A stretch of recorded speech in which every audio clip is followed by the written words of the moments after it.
A paz do Senhor, meus amados irmãos, uma boa noite a todos. Feliz demais em poder estar convosco. Mais uma live, terças-feiras de vidas profundas, né? Onde nós estamos sempre reunidos e unidos com a palavra de Deus para que a gente possa entender, para a glória e misericórdia do Senhor Jesus, a sua santa palavra. Então é bom estar convosco nessa noite. É muito bom estar aqui, é onde a gente vai tratar de um tema bem interessante, né? Terças temáticas, nós vamos estar falando novamente sobre entendendo a sabedoria divina, que para nós como servos de Deus é algo muito importante.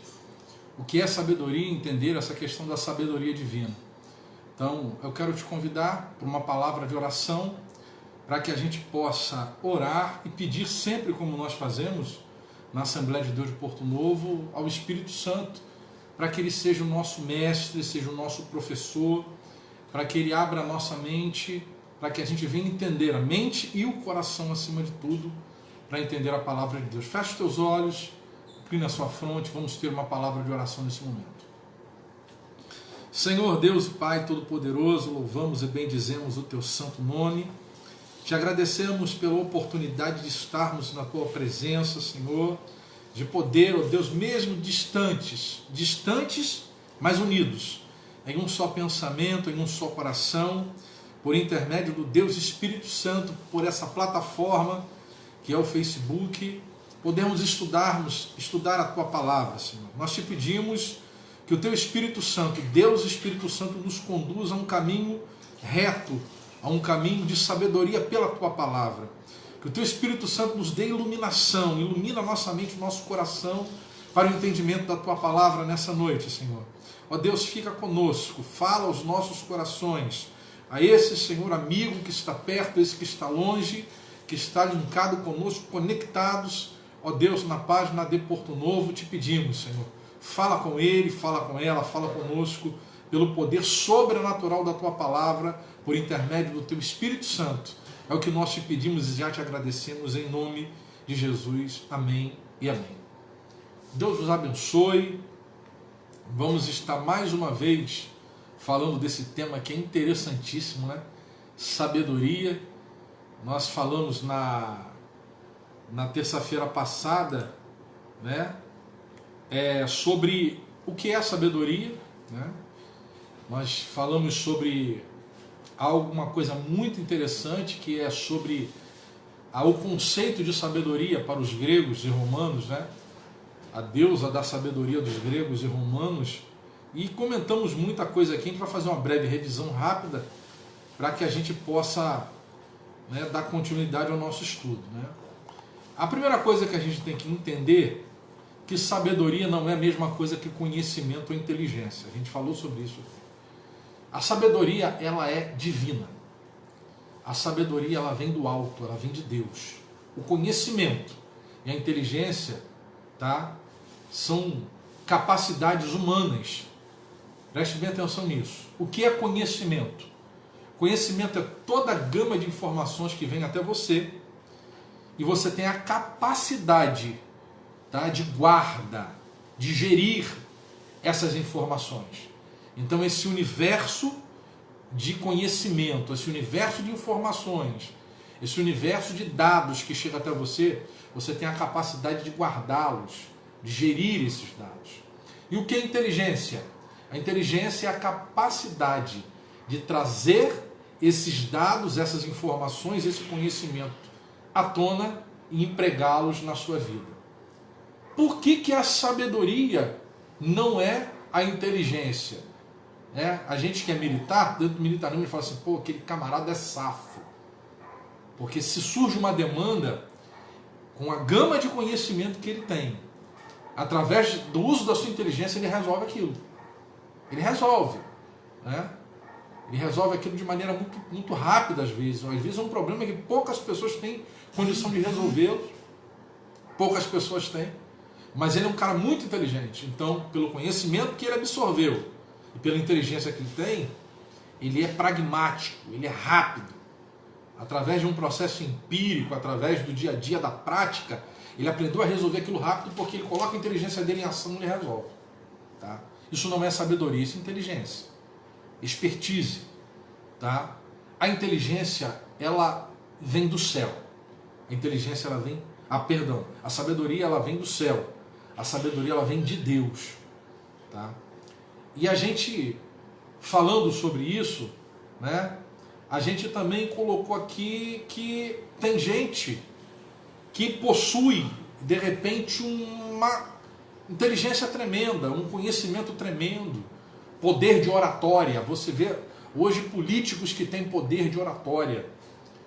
O cara dentro de um processo econômico, de administração, seja político na gestão pública, ou seja um empresário na gestão privada, ele tem a capacidade tremenda de gerir aquela empresa, de gerir aquela máquina pública, e aonde muitas pessoas passaram anos e anos gerindo aquilo. Ele, em 4 anos de governo, em 8 anos de governo, ele consegue diluir muitos problemas por causa da inteligência que ele tem e da gama de conhecimento. Tá? Por que isso não é sabedoria? Vamos lá. A sabedoria, eu já falei aqui que ela vem do alto, mas ela tem algo muito excelente. A sabedoria, ela vai trazer salvação. A sabedoria, ela traz salvação. Tá? No decorrer do estudo, a gente vai falar muito sobre sabedoria hoje. Tá? Nós falamos aqui na terça-feira passada que os gregos tinham a deusa da sabedoria, né? Em consequência disso, os romanos, porque havia um sincronismo entre gregos e romanos, né? Os romanos beberam muito da cultura grega. Então você vai ver Mercúrio, que é o deus Hermes, para os romanos, e para os gregos é Mercúrio.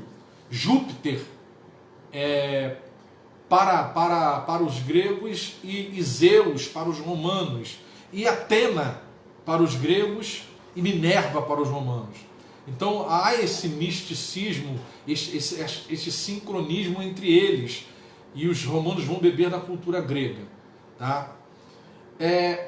Nós falamos também sobre os livros, que são livros chamados livros sapienciais, ou livros de sabedoria, que é o caso de Eclesiastes, né?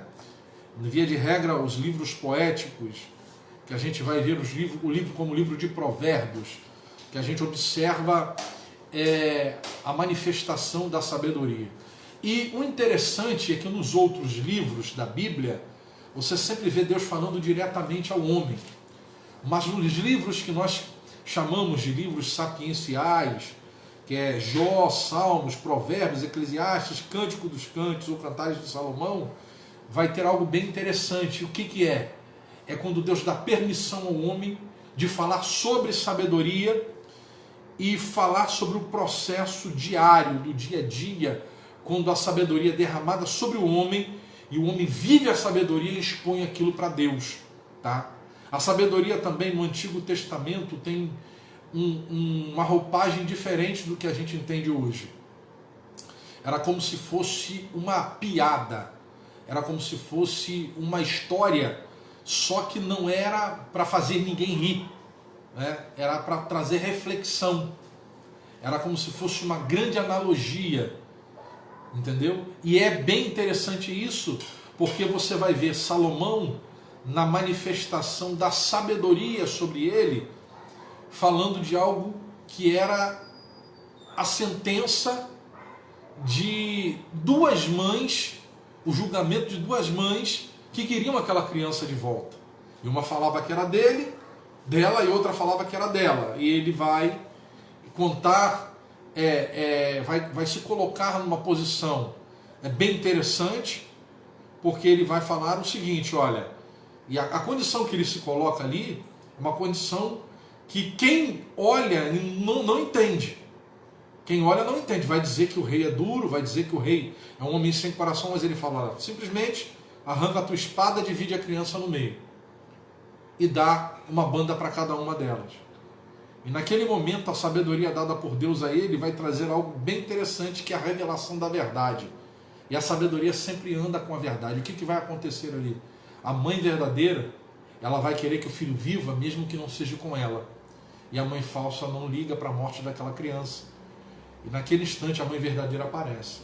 É uma história, uma comparação, alguns vão dizer que seria comparado a uma piada, uma charada, um enigma, mas que não tem nunca o intuito de fazer ninguém rir, mas sim trazer uma reflexão profunda. Tá? Nós vamos fazer uso de um texto bíblico bem interessante. Eu quero te convidar para que você abra a sua Bíblia no livro de Provérbios. Nós fizemos essa leitura de Provérbios na terça-feira passada, só que nós vamos pegar uns versículos subsequentes hoje. Nós vamos Provérbios capítulo 8, verso de número 12 em diante. Provérbios 8, 12 em diante. Que diz assim: eu a sabedoria moro com a prudência, e tenho conhecimento que vem do bom senso. Temer ao Senhor é odiar o mal. Odeio o orgulho e a arrogância, o mau comportamento e o falar perverso. Grifem isso aí. Temer ao Senhor é odiar o mal. Odeio o orgulho e a arrogância, o mau comportamento e o falar perverso. Meu é o conselho sensato, a mim pertence o entendimento e o poder. Por meu intermédio os reis governam e as autoridades exercem a justiça. Também por meu intermédio governam os nobres, todos os juízes da terra. Amo os que me amam, e quem me procura me encontra. Grifa isso. Quem me procura me encontra. Amo os que me amam.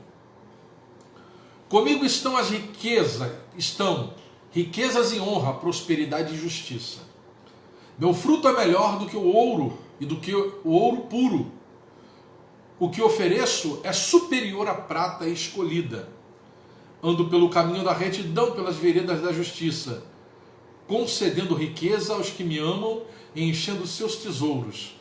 O Senhor me criou como no princípio de seu caminho, antes das suas obras mais antigas. Tá?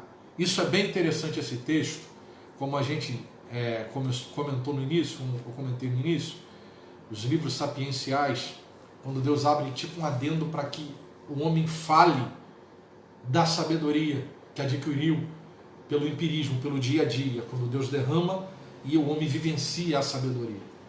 Então ele se coloca ali na posição da sabedoria falando para nós. E é bem interessante isso.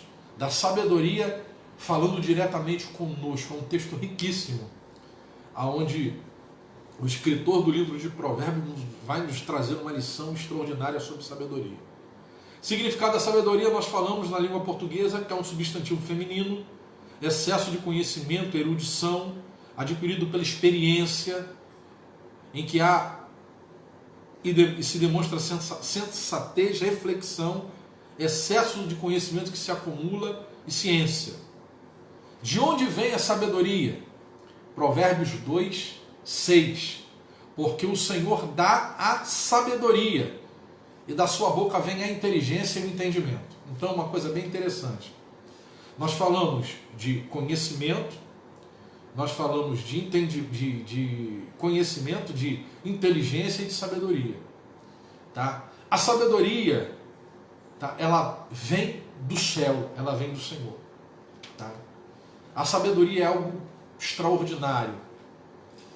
E o que é a sabedoria, pastor? A sabedoria é você viver uma vida pautada na vontade soberana de Deus. A sabedoria é obedecer à palavra de Deus. Tá? As pessoas acham que a sabedoria é aquele derramar de Deus sobre você de uma maneira que você vai ter capacidade de fazer coisas impossíveis e extraordinárias. É isso, só que pela palavra de Deus. Não há sabedoria sem conhecimento da palavra. A sabedoria divina não há. Por isso que a Bíblia vai dizer assim: a fé vem do ouvir e do ouvir a palavra de Deus. Ter fé é ser sábio, porque ter fé é sinônimo de confiança, e só confia quem é sábio. Tá? Isso tudo é um grande quebra-cabeças. A teologia ela funciona assim. É um grande quebra-cabeças onde o Espírito Santo vai falar conosco de uma maneira sobrenatural e tremenda. Essa questão da sabedoria é uma coisa que a gente precisa ter, porque o salvo, ele é sábio. O salvo tem unção do santo e vive uma vida de sabedoria. A vida de insensatez não é do salvo, é do perdido. A vida de insensatez é do ímpio. E por que a sabedoria nasce em nós? Porque a sabedoria, ela é fruto de uma vida com Deus. E a gente vai falar de uma sabedoria, tá? Que a Bíblia vai dizer, Tiago vai falar que essa sabedoria não é sabedoria de Deus. Os homens a tomam por sabedoria, mas ela é animal, ela é terrena. Por isso que nós estamos falando de sabedoria divina, tá? Então a gente precisa separar isso. Tá? Como pessoas que se levantaram ao longo da história, como Hitler, que foi um líder de governo estadista, que usou o conhecimento que ele tinha para o mal, Mussolini, pessoas que trabalharam para o próprio exército nazista, como eu falei, Mengele e outros, que tiveram a capacidade de fazer o mal, de mover exércitos. Isso não é uma sabedoria divina. Tá? Poder de oratória, poder de conhecimento, manipulação de massa, entendeu? Usou a inteligência e o conhecimento para gerar aquilo que não é divino. Pelo contrário, ele foi usado pelo diabo para trazer o mal sobre a humanidade. Então isso não é sabedoria. É animal, ela é terrena. Mas vamos lá. Outra coisa, Provérbios 1:7, que a gente falou muito sobre isso aqui na terça-feira passada. O temor do Senhor é o princípio do saber. O temor do Senhor é o princípio da sabedoria. Então, quando a gente fala assim, o temor do Senhor é o princípio do saber, eu e você precisamos entender e buscar o que é temor do Senhor. Todo mundo fala, o temor do Senhor, o temor do Senhor, o temor do Senhor é o princípio. Tudo bem, mas o que é o temor do Senhor? O que é temer ao Senhor? Isso é uma coisa que a gente precisa guardar, precisa entender. O temor do Senhor não é ter medo do Senhor. O temor do Senhor não é ter medo de Deus. Não é tratar Deus como um Deus punitivo, como um tirano, como um déspota. Não. O temor do Senhor é eu tratar o meu Senhor como o meu rei. E o rei, ele tem que ser amado. Eu não desobedeço ao Senhor porque eu não tenho medo da punição. Eu tenho medo de magoá-lo. Eu tenho medo de feri-lo. Esse é o princípio da sabedoria. Eu temo ao Senhor, eu guardo o seu mandamento porque eu amo, não porque ele pode me punir. Eu amo o Senhor porque eu preciso viver uma vida segundo a palavra, por isso que eu tenho temor do Senhor. Eu temo o Senhor porque a noiva anseia anela pelo noivo. Esse é o princípio desse entendimento. Eu amo, por isso eu temo. Eu temo o quê? Perder o amor do noivo. Eu acho que isso é uma coisa muito clara a gente entender isso. Tá? Em muitas culturas da humanidade, quando você vê a questão de Zeus, ou de Júpiter, na cultura greco-romana, você vê deuses aí que se levantaram dentro das nações da própria Canaã, de Baal, Mote e outros deuses, na própria cultura da humanidade, diversas culturas, você vê um Deus que subjuga os seus, que oprime os seus súditos, um Deus completamente tirano. A Bíblia diz que o Senhor ele é justo. Ele é justo. Então, se você pecar, há um advogado que é Jesus Cristo. Mas não é por isso que você vai viver uma vida de libertinagem. Não é por isso que você vai ter prazer no pecado. Tá? Eu já falei muito sobre isso aqui, que a questão das obras, eu não faço obra para ser salvo, eu faço obra porque sou salvo. Eu ando em uma vida de honestidade, eu ando em uma vida de integridade, não é para ser salvo. Eu ando numa vida de integridade, de honestidade, porque eu amo o meu Senhor e quero estar com Ele. O céu, para nós, não tem graça sem Jesus. O salvo pensa assim. O salvo não quer escapar do fogo por escapar do fogo. O salvo quer escapar do inferno porque no céu está o Mestre. Não é o céu meramente. Porque o céu sem Jesus é sem graça. Mas como Ele está no céu, a gente quer se estar no céu por causa dele. Então eu obedeço, não é meramente para ser salvo, eu obedeço por amor a Ele. Porque enquanto eu obedecer nessa terra, antes de passar para a eternidade, eu vivo novidade de vida. E novidade de vida é vida de gozo, alegria, paz, mansidão, domínio próprio. E através da minha vida eu trago aqueles que estão perdidos para a presença do Senhor. Esse é o princípio da sabedoria. Isso é temor do Senhor. A verdadeira sabedoria é a sabedoria que salva.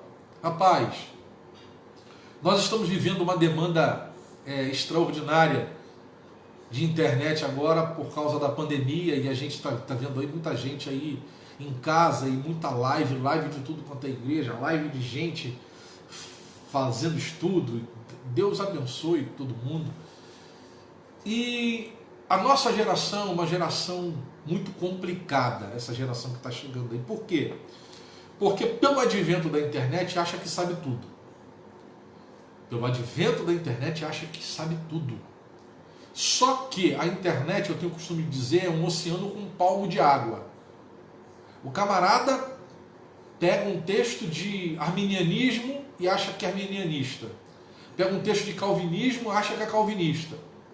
Pega um trechozinho sobre escatologia, acha que é milenista, pré-tribulacionista, né? Ele se torna um teólogo convicto com uma gota de conhecimento.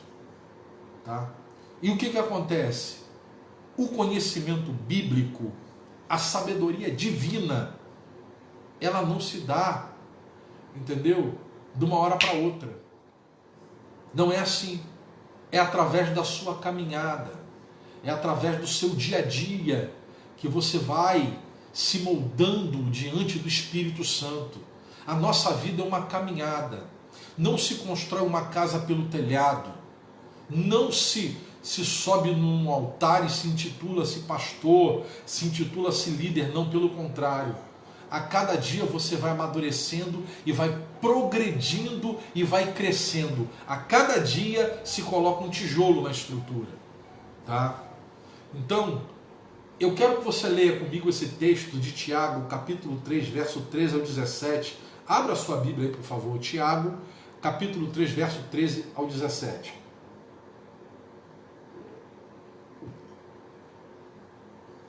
Que diz assim, Tiago, capítulo 3, verso 13 ao 17, diz assim: quem dentre vós é sábio e entendido, mostre pelo seu bom trato as suas obras em mansidão de sabedoria.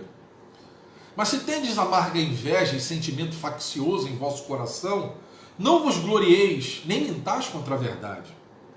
Essa não é a sabedoria que vem do alto, mas é terrena, animal e diabólica. Porque não há inveja e espírito faccioso, porque onde há inveja e espírito faccioso, aí há perturbação e toda obra perversa. Mas a sabedoria que vem do alto é primeiramente pura, depois pacífica, moderada, tratável, cheia de misericórdia e de bons frutos, sem parcialidade e sem hipocrisia. Está vendo como é que é a sabedoria divina?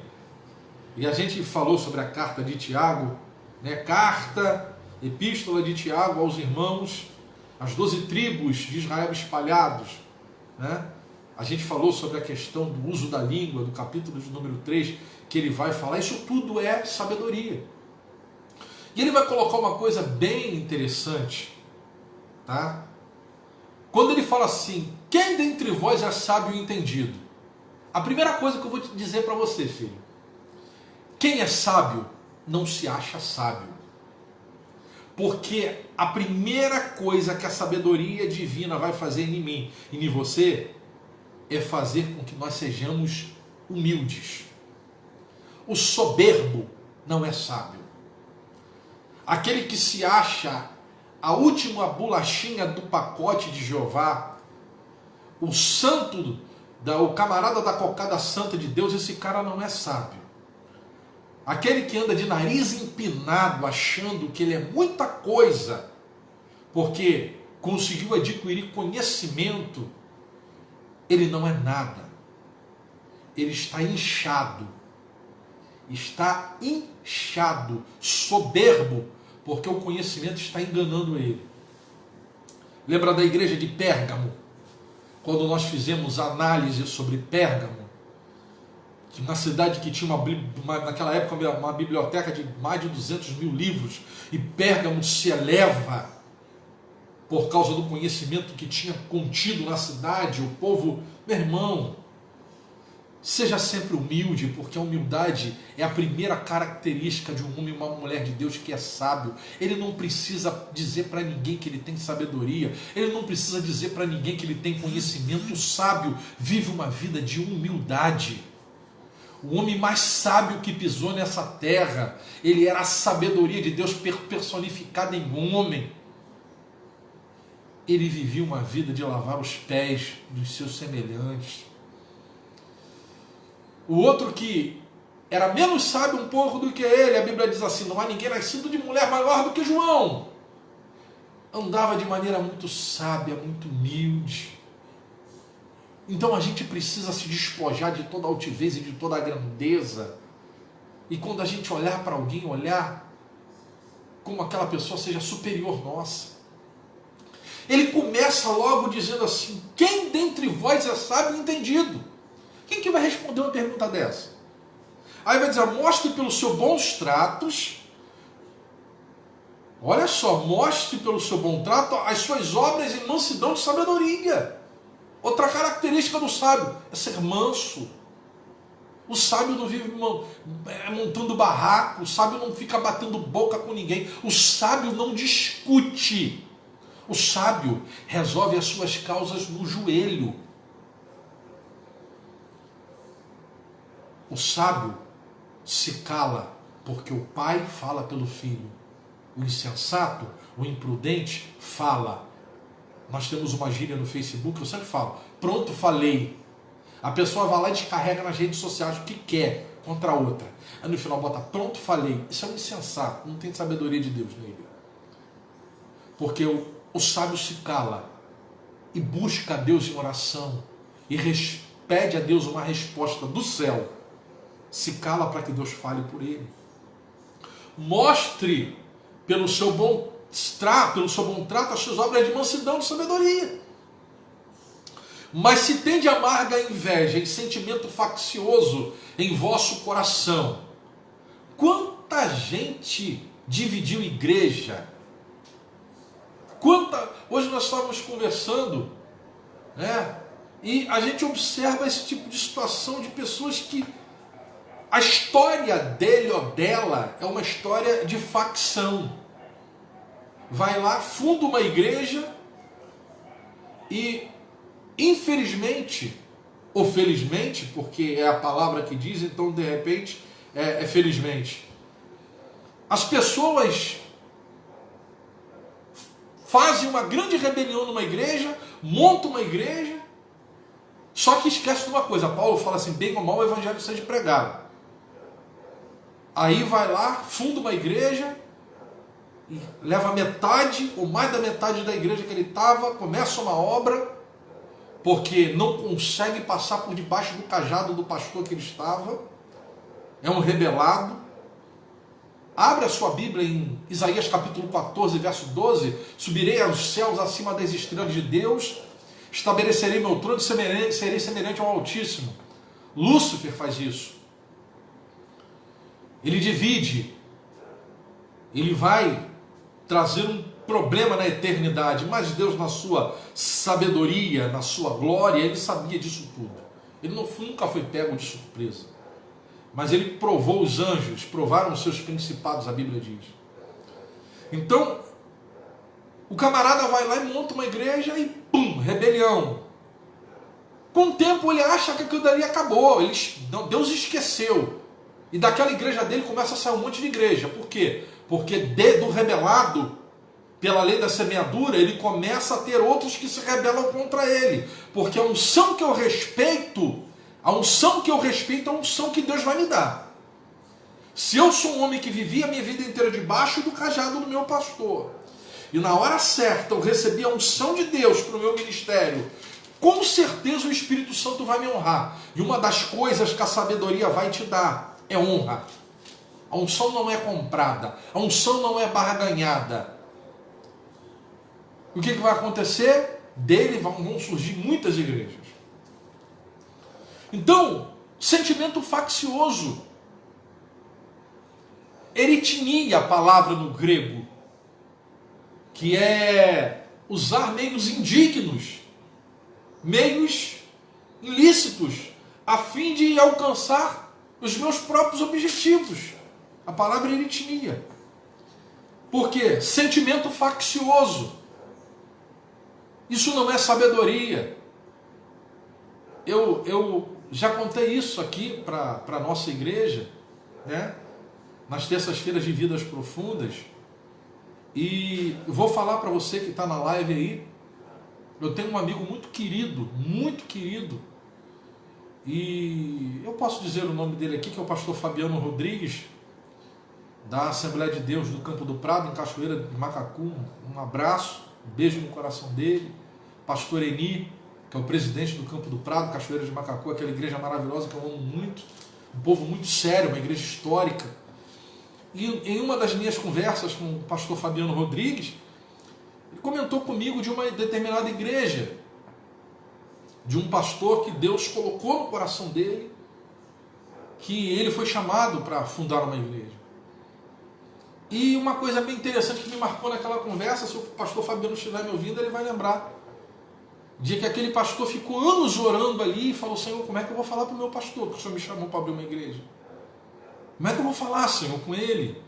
Porque ele era fruto de uma igreja há muitos anos. Ele era membro de uma igreja há muitos anos. Como é que ele ia sair e falar para o pastor dele que Deus tinha chamado para fundar uma igreja? E Deus, falando com ele de maneira muito séria, e muitos anos de confirmação, ele marcou um gabinete e chegou no gabinete do pastor dele. Quando ele adentrou no gabinete, o pastor estava com os olhos marejados de lágrima e disse para ele assim: filho, eu sei que você veio fazer aqui, porque Deus já tinha falado comigo. Vai e monta a sua igreja, funda a sua igreja, porque o Espírito Santo de Deus me revelou que a sua chamada é essa. Vai, seja feliz, seja abençoado nessa obra. E brincou com ele: só não abre uma igreja de frente da minha. Por quê, irmão? Porque as coisas de Deus não trazem confusão. Não trazem confusão. Aquele homem foi e começou uma obra, um santo homem de Deus, chamado, vocacionado por Deus, e Deus falou com o pastor dele antes. Olha só que coisa extraordinária, eu fiquei perplexo diante disso. E lá ele fundou uma obra num lugar onde não tinha igreja nenhuma, e só ele, o sogro e a esposa, e com pouco tempo que ele estava trabalhando ali, coisa de 10 anos, ele tem hoje agora mais de 10 anos, mais de 3 mil membros.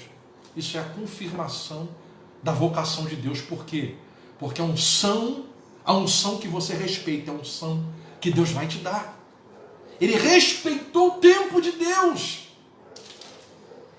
Ele não se rebelou contra a obra, porque as pessoas falam assim: Deus me chamou para ser pastor. O camarada esquece que é um processo. Há um processo na tua vida. Ninguém constrói uma casa pelo telhado.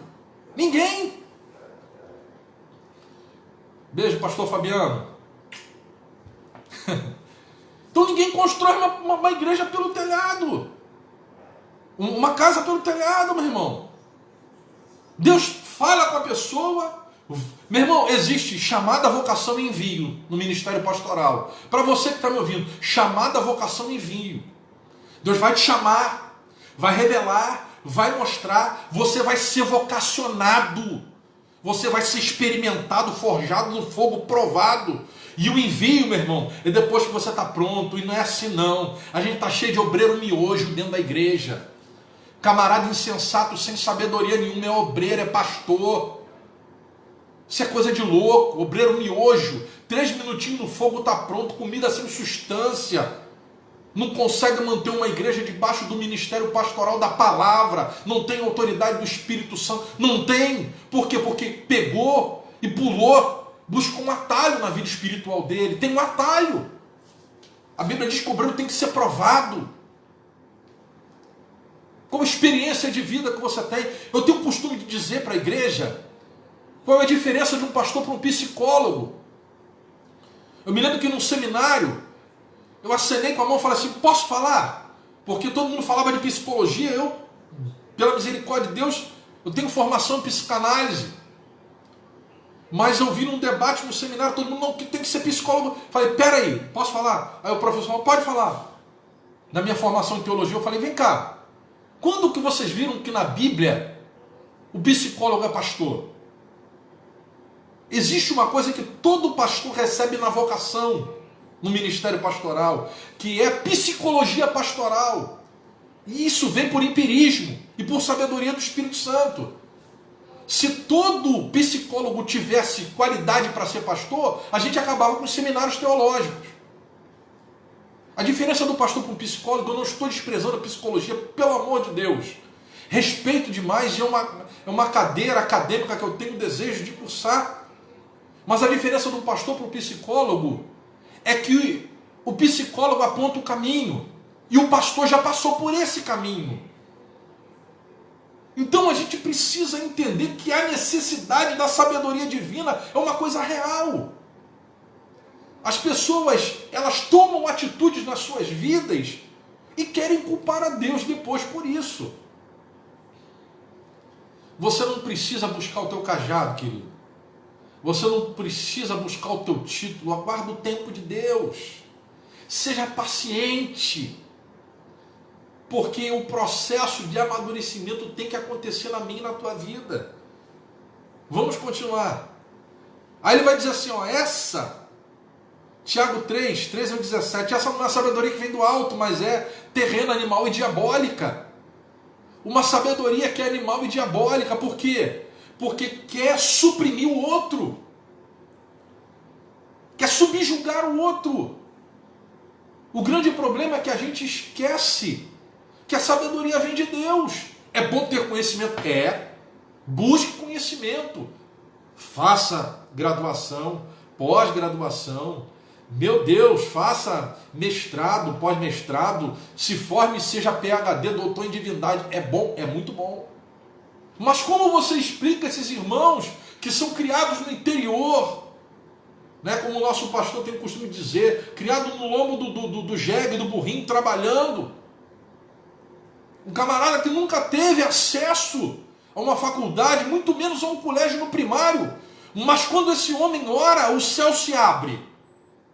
Quando ele vai tomar atitudes na vida pessoal dele, ele toma atitudes com uma sabedoria imensa. E quando a tempestade vem e o mar fica encapelado na vida dele, todo mundo fala assim, agora já era. O coração dele está sereno e tranquilo, porque ele confia no Senhor. Isso é sabedoria divina.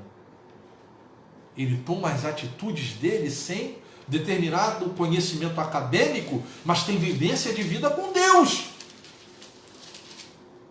Essa é a sabedoria divina. As pessoas estão confundindo tudo, cara.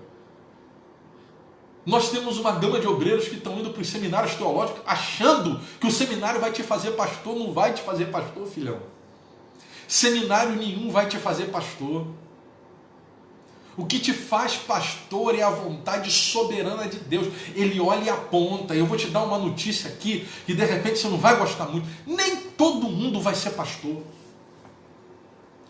O Brasil está caminhando para ter um colapso espiritual quanto à liderança no país, porque todo mundo acha que foi chamado para ser pastor. Muitos foram chamados para ser pastor, muitos foram chamados para ser presbítero, muitos vão ser chamados para ser diácono, e muitos não vão ser diácono, nem presbítero, nem pastor. Porque o Espírito Santo te separou para uma causa no reino, que não é ministério, não é cargo eclesiástico, mas é ofício, é função.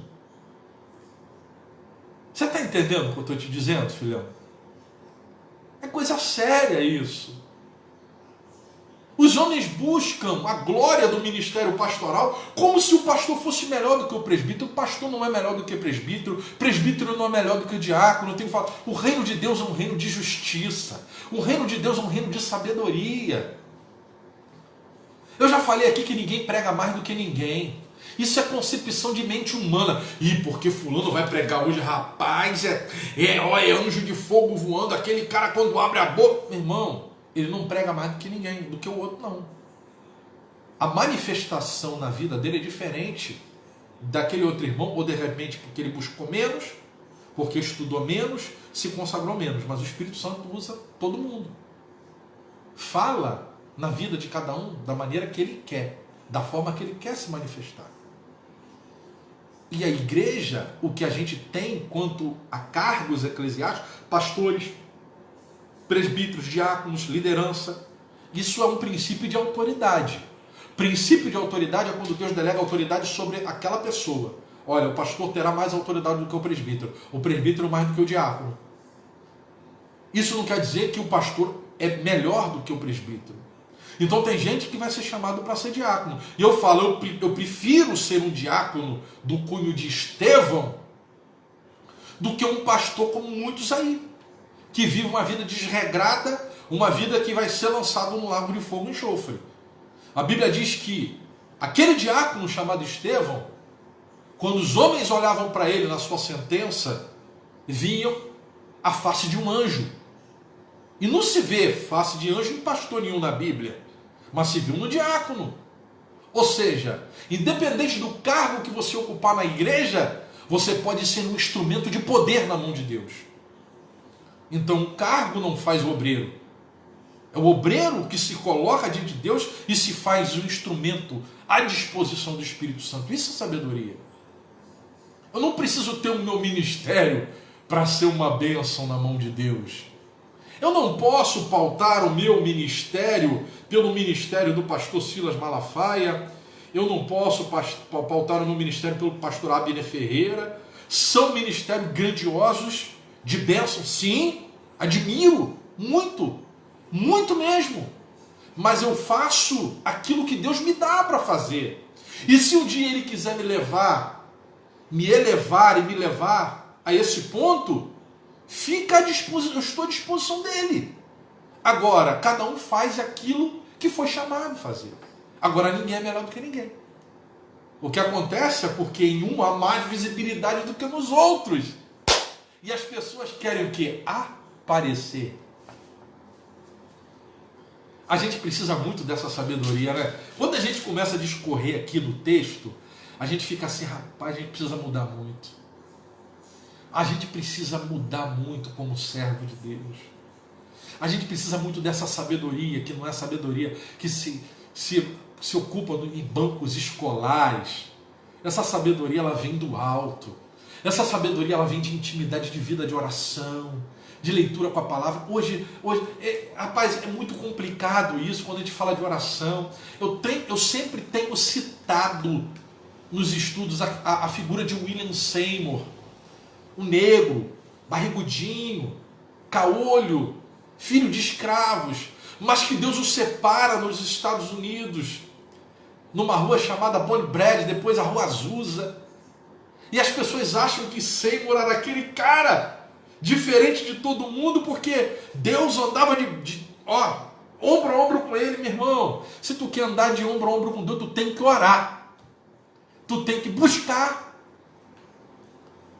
Você tem que ter uma vida diferente. E Seymour fez isso. Nos relatos históricos da Azusa, Deus não estava com Seymour meramente porque ele era queridinho de Deus, não. É porque depois de 5 horas de joelho orando, 5 horas de joelho chorando. William Seymour levantava as 2 mãos com os olhos derramando lágrima depois de 5 horas de joelho. Ele gritava: ele chegou. Eu sinto ele no nosso meio. Seja bem-vindo, ó Deus Espírito Santo. Quando o Seymour gritava, era um impacto sobrenatural.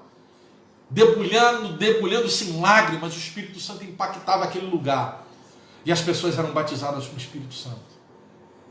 Deus não tem a sua panelinha. Deus não tem os seus queridinhos de plantão. Deus se achega a quem se achega a Ele. Mas vamos lá. Sabedoria, o conhecimento. Uma coisa que eu quero colocar aqui, quem me conhece sabe disso. Eu incentivo todo mundo a estudar. Faça um seminário teológico, tá? Faça um seminário teológico e aqui em São Gonçalo eu indico 2 seminários, sempre que alguém me pergunta, e isso aqui não tem merchan, né? Não tem nem merchan nenhum, mas até porque são 2 igrejas que eu admiro e amo muito, que é o CETEB, do pastor Anderson, lá na Igreja Assembleia de Deus Betel.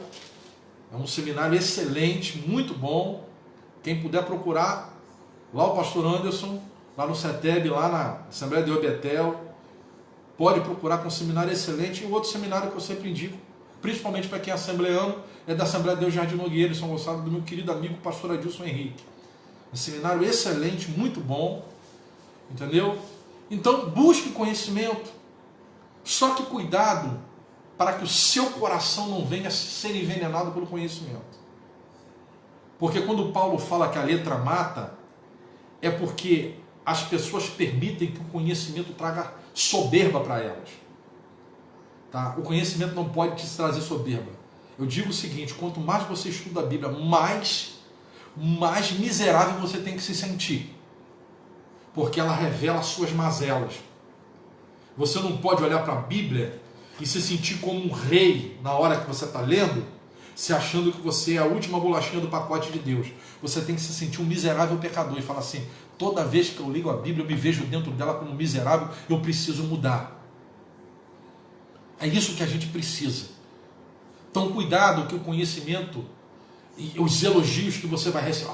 Mas a irmã fulana, e meu Deus, olha, essa mulher pregando, dando aula, o irmão fulano pregando, dando aula, olha, se ela não for lá, se ele não for dar aula hoje, eu nem vou.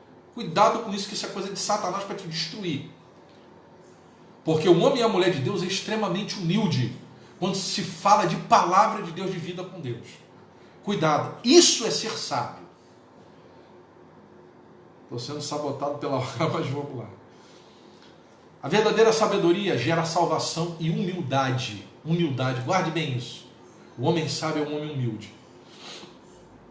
As virtudes da sabedoria, rapaz, que coisa extraordinária isso. Aonde a gente encontra as virtudes da sabedoria? Num trecho muito conhecido da Bíblia. Lembra do nônuplo? Isso. Quem é de Porto Novo, a gente conhece o nônuplo. O fruto do Espírito. São 9 virtudes que formam um fruto. Não são 9 dons. É o fruto do Espírito. É como se fosse uma tangerina. 9 gomos. 9 virtudes que formam o fruto do Espírito. Gálatas 5, 22 e 23. Mas o fruto do Espírito é amor, alegria, paz, paciência, amabilidade, bondade, fidelidade, mansidão e domínio próprio. Contra essas coisas não há lei. Agora, eu quero trazer para você uma coisa bem interessante aqui, que é a questão do domínio próprio. O domínio próprio é uma coisa que está faltando para muita gente hoje. A questão de você saber se controlar em tudo, numa resposta mal dada. Porque às vezes a gente chega na igreja procurando uma palavra de carinho e toma-lhe uma patada dentro do rosto, quase cai de perna para cima, dentro da nossa igreja. Das pessoas que de repente a gente mais ama. Só que o sábio, ele lembra de uma coisa, que a igreja é o lugar perfeito de pessoas imperfeitas. Então, filhão, não vá para a igreja achando que aquilo dali é um lugar cheio de querubim, de anjo de fogo. Não, a igreja é um lugar de gente cheio de problema. E tá muito, hoje a nossa grande gama de desigrejados são pessoas que lhe faltaram sabedoria. Sabedoria de ser resiliente, sabedoria de ter domínio próprio, sabedoria de ter mansidão, sabedoria de ter paciência. Tudo isso não tiveram. Pessoas que são obstinados. Eu falo muito sobre isso. O desigrejado é obstinado. Ah, porque são tão perfeitos os desigrejados, que não encontram igrejas ao seu quilate, à sua altura. Isso é o desigrejado. Não porque aquela igreja lá, não porque o pastor lá. Irmão, você é miserável pecador. Tu é miserável pecador como eu sou. Então não pense você que não existe igreja para você não, porque existe. Existe. E existe muita igreja para você. Então quando você fala de evangelho, coloca a sandalinha da humildade. Deixa de ser nariz em pé, porque quando Deus te abater, quando Deus te humilhar, filho, porque a gente está vivendo, eu falei isso aqui no vídeo passado, evangelhozinho Nutella, de crente chupetinha, crentezinho calça frouxa. Eu vou sempre falar das grandezas do evangelho, de um céu de glória, onde o mestre nos espera, mas de um lago de fogo e enxofre. Então o pecado jaz à porta. Não pensa você não que o inferno não está queimando, esperando eu e você não. Há um tempo atrás, em uma igreja, aqui no estado do Rio de Janeiro, um pregador estava ministrando. E na ministração caiu uma mulher endemoniada. E ela saiu correndo de lá do fundo da igreja, gritando, chegou lá na frente, parou de frente, o pregador gritou. E disse assim, olha, eu estou lutando até o último instante, para que muitos de vocês não subam. E caiu, pum, apagou. Ele foi lá, repreendeu o demônio foi embora. Está pensando que o diabo não está lutando para arrastar você para o inferno, não? Está pensando que não tem um inferno lá queimando lá para o pecador, para aquele que principalmente para o soberbo, que se acha que, porque eu não tem igreja para mim, você é besta, rapaz. Essa pandemia está dando uma lição para todo mundo. Primeiro, lição de família. Hoje tem mesa para você comer com a tua família. Hoje os pais estão ouvindo os filhos. Hoje o esposo ouve a esposa. Hoje as famílias têm que estar reunidas. Têm que estar sozinhos, têm que se ouvir. Hoje os pais estão vendo que há demandas nos seus filhos. Hoje você que vivia cansado no trabalho está chorando porque não tem condição de ir para o culto, porque a igreja não está aberta. Isso tudo mostra para nós a necessidade de ter a sabedoria de Deus, para que na hora que as portas se abrirem novamente, a gente aproveitar o melhor de Deus. A gente precisa muito amadurecer. E a sabedoria te dá amadurecimento. Então, filhão, peça a Deus domínio próprio. Tá? Peça a Deus. Como faço para ter sabedoria? Como faço? Primeiro, a sabedoria é dada por Deus. Mas não, de qualquer maneira. A sabedoria, eu tenho que pedir a Deus a sabedoria. Eu tenho que implorar a Deus e falar, Senhor, eu preciso. A sabedoria, ela tem que ser adquirida diante do Eterno. Quando terminar esse estudo, querido, dobra o teu joelho, vai para dentro do teu quarto e fala, Senhor, eu preciso ser sábio. Eu preciso ser sábio, Senhor. Eu preciso ser sábio. Olha só o que diz Provérbios 8, 12 e 13. Nós lemos no início. Eu, a sabedoria, moro com a prudência e tenho conhecimento que vem do bom senso. Temer ao Senhor é odiar o mal. Odeio o orgulho e a arrogância, o mau comportamento e o falar perverso. Primeiro, temer ao Senhor é odiar o mal. Isso é ser sábio. Odiar o mal é não ter aliança com a maldade, é não ter aliança com o mal. Eu odeio o orgulho, a sabedoria diz. Por quê? Porque ser sábio é ser extremamente humilde. Lembra do que Paulo vai dizer?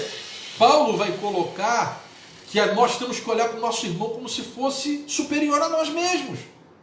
É o serviço de Deus. Isso é ser sábio. É servir em prol do reino. Sabe qual é o problema hoje? Que se perde a essência da sabedoria. E o evangelho que é do reino tornou-se o evangelho do império. O reino é de quem? De Deus. E o império é das trevas. O império é das trevas. Efésios capítulo 6 fala. No reino, o rei serve e serviu. E no império, quem é o imperador? É Lúcifer, é Satanás. E nunca serve, é sempre servido. Então, a igreja hoje, muita gente quer viver o evangelho do império, onde os pastores querem ser servidos, aonde todo mundo quer ser servido. Esse é o evangelho do império. Agora, o evangelho do reino não. O evangelho do reino todos são servos, porque o rei serviu. Está dando para entender? É o serviço. Eu me ponho à disposição da obra. Eu me ponho à disposição do reino. Não seja egoísta com a sua vida, não. Ser sábio é dizimar o teu tempo para Deus. Eu sempre falo sobre isso aqui. Duas grandes verdades sobre o dízimo. Eu vou falar de novo o que eu falei no estudo passado. Não trate meramente o dízimo com Malaquias 3,10. É um texto bíblico, legítimo, autêntico, doutrinário. Mas trate o dízimo com o princípio do amor. Eu dizimo não é para ser abençoado, eu dizimo em oferta de gratidão. Eu vou dizimar porque eu amo e eu preciso expressar ao meu mestre a meu agradecimento pelo dízimo. Eu dizimo porque eu tenho prazer de pôr aquilo que é material na salva, para agradecer o mestre a saúde que ele me dá, para agradecer o mestre. Se você não dizimar, filho, a igreja vai sobreviver. Eu não sou um pastor que fica, nós estamos na pandemia, manda a tua oferta lá, porque a igreja quebra. Meu irmão, a igreja sobreviveu mais de 2000 anos, com um monte de muquirana dentro dela, um monte de miserável muquirana com escorpião dentro do bolso. Só quem perdeu foram eles que não dizimaram nem ofertaram. Quem é liberal para o reino, dizima e oferta, prospera e cresce. Isso é fato. Fato. É doutrina, é fato, ponto pacífico, acabou. Se tu quiser ser muquirano e miserável, é contigo mesmo. Mas se você é liberal, se você é um camarada que sabe, não, eu vou entregar o meu dízimo ao Senhor, porque é um princípio de gratidão e porque sou sábio, você vai prosperar. Então já começa por aí. Agora, quando eu falo de dízimo, eu não falo dízimo só de dinheiro. O dízimo é de tudo, de tudo. E uma coisa que nesse século XXI homem nenhum quer fazer é dizimar o tempo. E vamos ser literal, vamos tratar no radical bíblico, a risca. 10% de 24 horas de um dia, 2 horas e 40, filho. A gente separa 2 horas e 40 num dia para se dedicar a Deus? Nunca. Eu acho que ninguém faz isso. A gente separa 1% de um dia de 24 horas, que é 24 minutos para Deus. Então existe esse princípio do dízimo, que eu dizimo porque eu amo, por amor. Eu não posso dizimar com medo do devorador, com medo da punição de Deus. Eu dizimo porque eu amo. Deus me deu uma casa, me deu minha esposa, me deu meu lar, me deu saúde. Rapaz, ele tem sido tão bom para mim. Então eu acredito que eu prospero mais com 90% do que com 100%. Isso daí é coisa de doido. A gente vai falar sobre isso aqui, já estou encerrando. Mas a gente vai falar. Aprove Deus salvar os crentes pela loucura da pregação. Paulo vai falar isso com a igreja de Corinto. Então essa loucura do evangelho.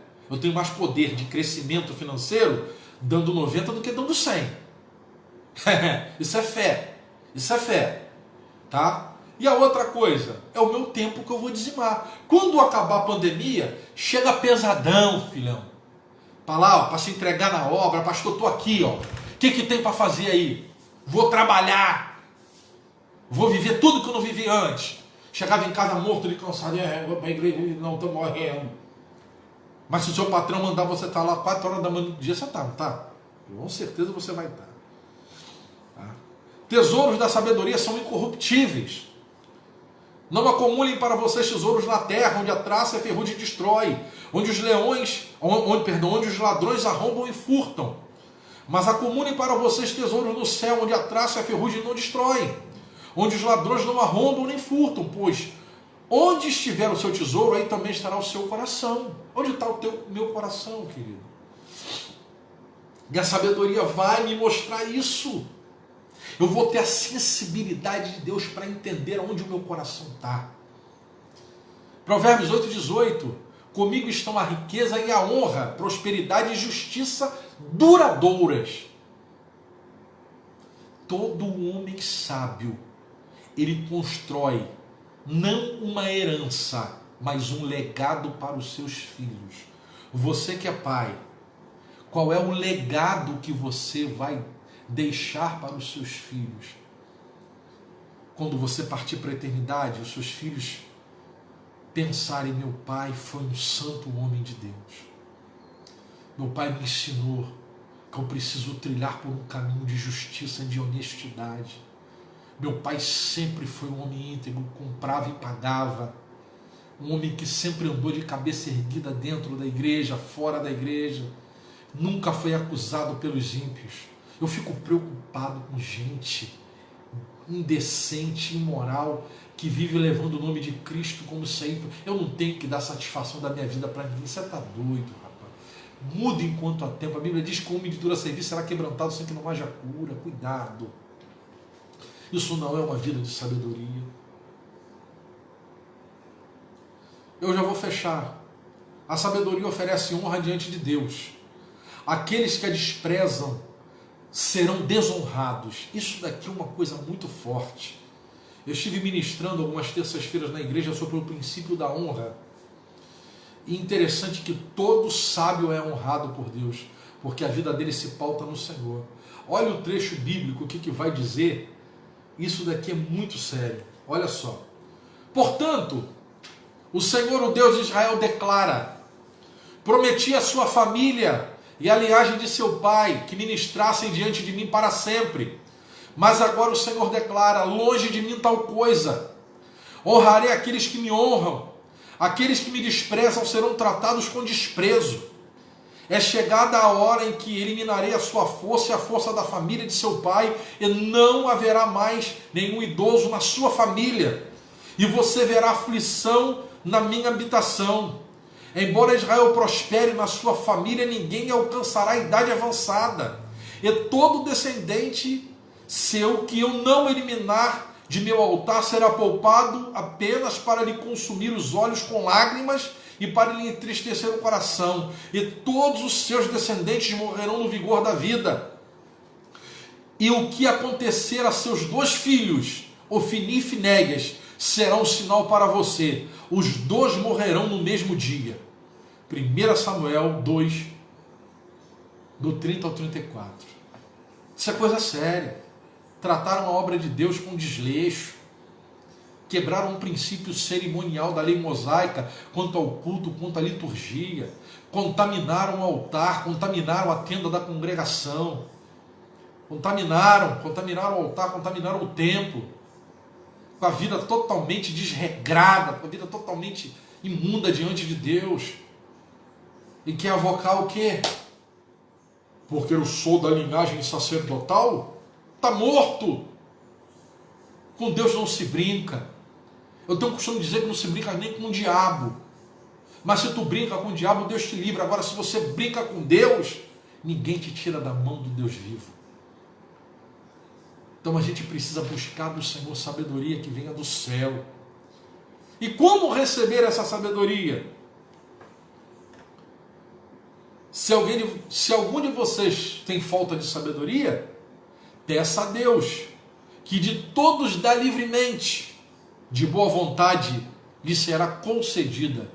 Tiago 1,5. Quer sabedoria? Pede a Deus. Dobra o teu joelho e pede ao Senhor: Senhor, me dá sabedoria do céu. Me dá sabedoria que vem do Senhor. Sabedoria divina, Senhor. Peça sabedoria a Deus, porque a Bíblia diz que Ele dá. Agora você tem que pedir. Você tem que clamar, porque ela é adquirida. E você tem que se colocar diante dEle, como dependente dEle, para que a cada dia mais e mais Ele possa abençoar a sua vida. A sabedoria de Deus é loucura para o mundo. Então o mundo não vai entender. Paulo vai dizer isso aí. Pois a mensagem da cruz é loucura para os que estão perecendo, mas para nós que estamos sendo salvos é o poder de Deus. Pois está escrito: destruirei a sabedoria dos sábios e rejeitarei a inteligência dos inteligentes. Onde está o sábio? Onde está o erudito? Onde está o questionador desta era? Acaso não tornou Deus loucura a sabedoria deste mundo? Visto que na sabedoria de Deus o mundo não conheceu por meio da sabedoria humana. Agradou a Deus salvar aqueles que creem por meio da loucura da pregação. Olha só, os judeus pedem sinais miraculosos, os gregos procuram sabedoria, e nós, porém, pregamos a Cristo crucificado, a qual de fato é escândalo para os judeus e loucura para os gentios. Mas para os que foram chamados, tanto judeus como gregos, Cristo é o poder de Deus e a sabedoria de Deus. Porque a loucura de Deus é mais sábia do que a sabedoria humana, e a fraqueza de Deus é mais forte do que a força do homem. Irmãos, pensem no que vocês eram quando foram chamados. Já pensou o que você era antes de ser chamado por Deus? Agora olha só, poucos eram sábios segundo os padrões humanos, poucos eram poderosos, poucos eram nobres de nascimento.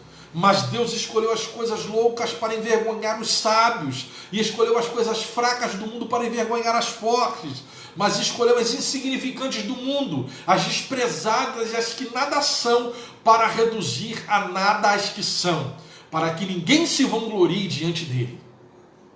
É porém por iniciativa dele que vocês em Cristo, o qual se tornou sabedoria de Deus para nós, isto é, justiça, santidade e redenção.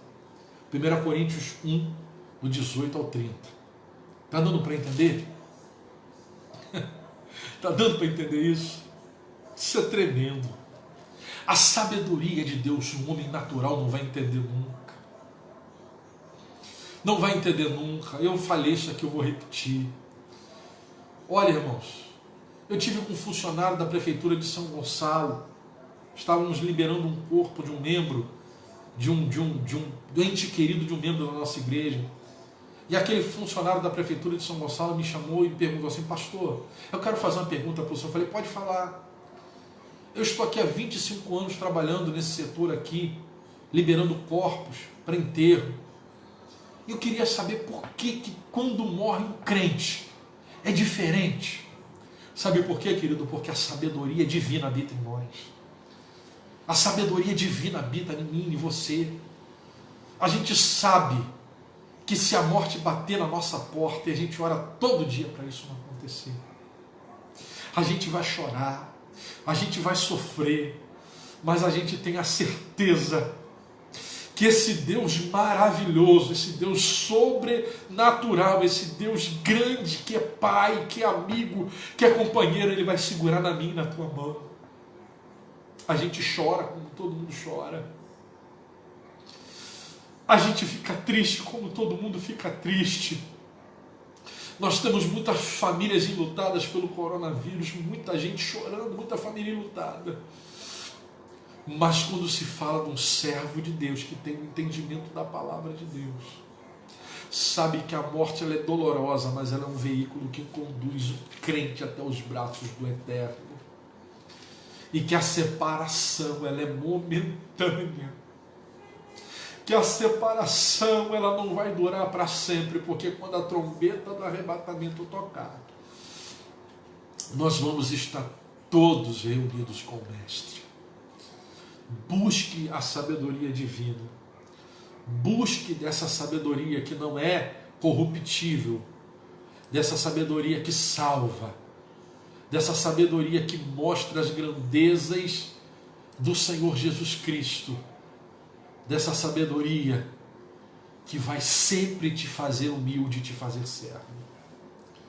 Que o Senhor Jesus nos abençoe a cada dia mais e mais, que Ele nos faça crescer a cada dia mais e mais como servo, e que a gente possa a cada dia entender que o Senhor é conosco, e toda tempestade não dura para sempre, todo furacão não dura para sempre, e que isso vai passar. E lá no final, nós vamos entender a obra que o Espírito Santo de Deus realizou em nós. Obrigado pelo vosso carinho, muito obrigado pela vossa atenção, por permitir que eu entrasse na sua casa para falar da palavra de Deus. Para mim uma honra muito grande. Eu tenho visto amigos queridos aqui, pastor Fabiano está nos acompanhando, beijo no coração, meu querido amigo. Que Deus te concede sempre nessa unção, nessa graça, saudade de você, da irmã Ellen, dos meninos, família linda que Deus te deu. Beijo para o meu pastor Eni, que é um homem de Deus, um santo homem de Deus, presidente da Assembleia de Deus, aí do Campo do Prado, Cachoeira de Macacu, esse povo de Deus, esse povo lindo. Tá? A minha igreja que eu amo de paixão, a Assembleia de Deus de Porto Novo. Nós estamos separados por um período de tempo e, de acordo com a vontade de Deus, saudade dos irmãos. Estou vendo todo mundo aí, a irmã Cláudia, o Gessiel, a Tássia, minha esposa que está acompanhando também, a Ednalza. Muito obrigado pela vossa companhia, muito bom estar convosco. Dizer para você que está no nosso grupo, a Assembleia de Deus em Porto Novo, online, e para você também que está nos assistindo, vai lá, dá uma likezinha nos nossos vídeos lá no YouTube, se inscreva no nosso canal, entendeu? Compartilhe, comente os nossos vídeos, tá? Nós estamos sempre aqui às terças-feiras, às 20 horas. Quinta-feira nós temos um período de oração, tá? É de 20 às 20h30, chamado de oração com as famílias. E nós estamos também domingo, 9 horas da manhã, com uma grande EBD, uma grande escola bíblica dominical. E vamos estar também sempre com a nossa live. Esse domingo agora nós vamos passar para as 19 horas o horário da nossa live, tá? 19 horas vai ser o horário da nossa live, tá bom? Então, nós estamos sempre aqui buscando de Deus a sua presença, trabalhando os textos bíblicos de maneira expositiva, buscando a sabedoria que vem do céu. Deus abençoe, se inscreva no nosso canal lá, dê o seu likezinho lá nos nossos vídeos, se inscreva, vá na nossa página, curte a página da De Porto Novo aí também, que vai ser bênção para as nossas vidas. Tudo de bom para você, para a sua família. Nunca se esqueça, o maior investimento na sua vida é a sua família. O maior patrimônio que Deus te deu abaixo da sua salvação é a sua família. Cuide dela com carinho, ame a sua família, trate com todo zelo, porque o Senhor há de te abençoar de maneira sobrenatural e tremenda. Beijo do Careca, tudo de bom, tá? Fica conosco aí, compartilhe os vídeos, fomente o Evangelho de Cristo. Uma boa noite a todos, a paz de Cristo Jesus seja convosco.